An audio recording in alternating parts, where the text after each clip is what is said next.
हनुमान को शक्ति याद दिलाना। अंगद ने कहा, भाई, अब 1 महीना बीत चुका है। हमें ना तो सीता माता का कोई पता चला है और ना तो हम जहाँ जाना चाहते थे वहाँ जा पाए हैं। यदि मैं वापस जाता हूँ तो सुग्रीव मुझे अवश्य मार देगा।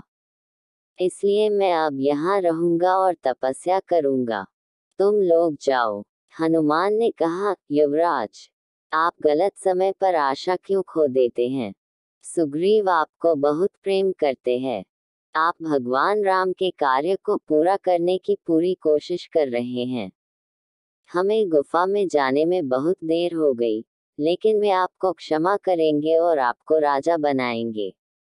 तुम घबराओ नहीं। भगवान राम बहुत दयालु हैं। वे आपकी पूरी रक्षा करेंगे। आइए हम सब उसकी क्षमता के अनुसार उसका पालन करें। यदि आप सुग्रीव से नफरत करते हैं, वह राजा बन गया तो आप दुखी हैं, और इसलिए यदि आप यहाँ रहना चाहते हैं तो यह संभव नहीं है।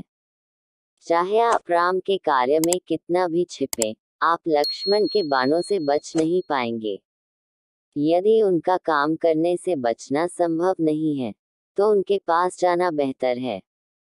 जैसा वे करेंगे वैसा ही होगा।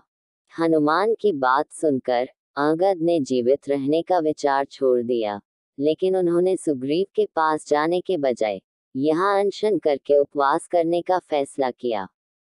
वे सभी उसके साथ उपवास करने लगे। राम चर्चा होने लगी। उसी समय संपाति प्रकट हुए। उनके द्वारा सीता को देखा गया था। सभी वानर और भालू समुद्र तट पर एकत्र हुए। कौन उसे पार कर सकता है? सब सोचने लगे। जब अंगद ने बहुत शक्तिशाली वचन दिया तो सभी ने अपनी शक्ति को अलग तरह से व्यक्त किया, लेकिन समुद्र पार करने में असमर्थता व्यक्त की। अंगद ने कहा, मैं किसी तरह समुद्र को पार कर सकता हूँ, लेकिन मुझे थोड़ा संदेह है कि क्या मैं वापसी कर सकता हूँ। जामवंत ने उन्हें युवराज कहकर सम्मानित किया और उनके जाने का विरोध किया। उन्होंने स्वयं भी बुढ़ापे के कारण असहायता व्यक्त की। अब तक हनुमान चुप थे। वे एक कोने में बैठकर सबकी बातें सुन रहे थे। अंगद निराश हो गए।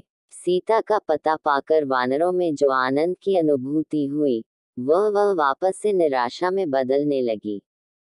जामवंत ने अंगद को संबोधित किया और कहा, युवराज, निराश होने का कोई कारण नहीं है। महासागर को पार करने के लिए न केवल बल की आवश्यकता होती है, बल्कि विशाल बुद्धि की भी आवश्यकता होती है।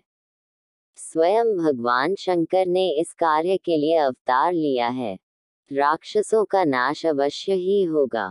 उन्होंने हनुमान को देखा और कहा, हनुमान, चुप क्यों बैठे हो? आप राम के काम के लिए पैदा हुए हैं। वायुनंदन, आप अपने पिता की तरह एक पल में समुद्र पार कर सकते हैं। आपकी बुद्धि का कोई तोड़ नहीं है। आप विवेक और ज्ञान के भंडार हैं। आप में इतनी ताकत है, तो चुपचाप क्यों बैठे हो? जामवंत ने हनुमान के जन्म, देवताओं के आशीर्वाद और ऋषियों के शाप की कहानी बताई और याद दिलाया कि आप जो चाहे कर सकते हैं। हनुमान भगवान की याद में लगातार तल्लीन थे। उसे खुद की ताकत याद नहीं थी।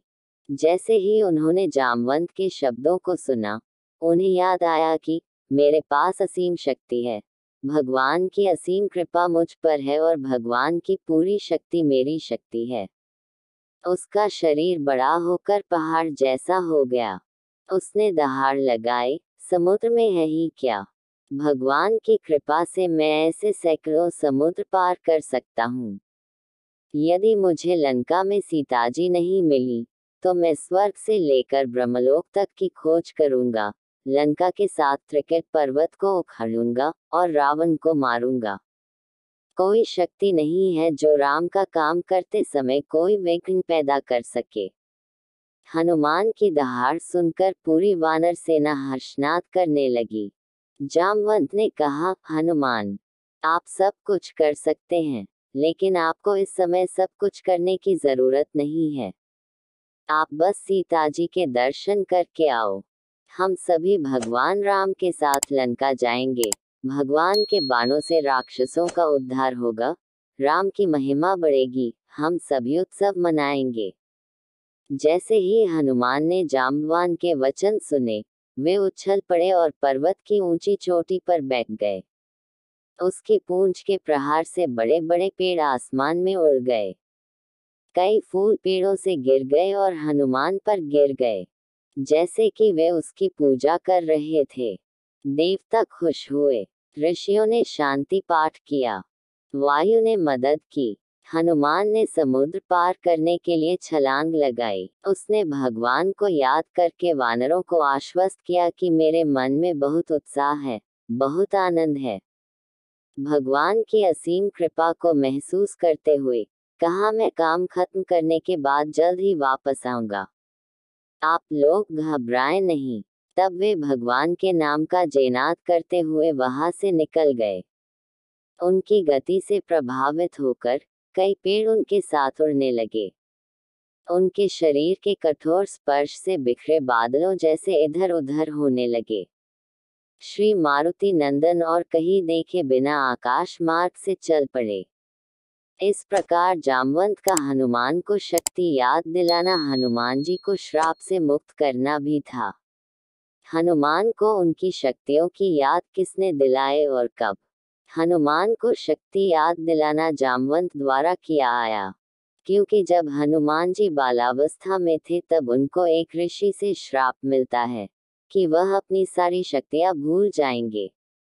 तब सही समय आने पर माता सीता की खोज करते समय उनको समुद्र पार करने के समय उनको जामवंत जी ने उनकी शक्तियों का स्मरण करवाया। राम ने हनुमान को सीता को देने के लिए क्या दिया? श्री राम प्रभु ने हनुमान जी को निशानी के तौर पर अंगूठी देकर कहा था कि अगर सीता मिले तो यह अंगूठी उनको दिखाना तो सीता को विश्वास हो जाएगा। लेखक ने हनुमान को किसका प्रतीक बताया है? लेखक ने हनुमान को शंकर भगवान का प्रतीक बताया है।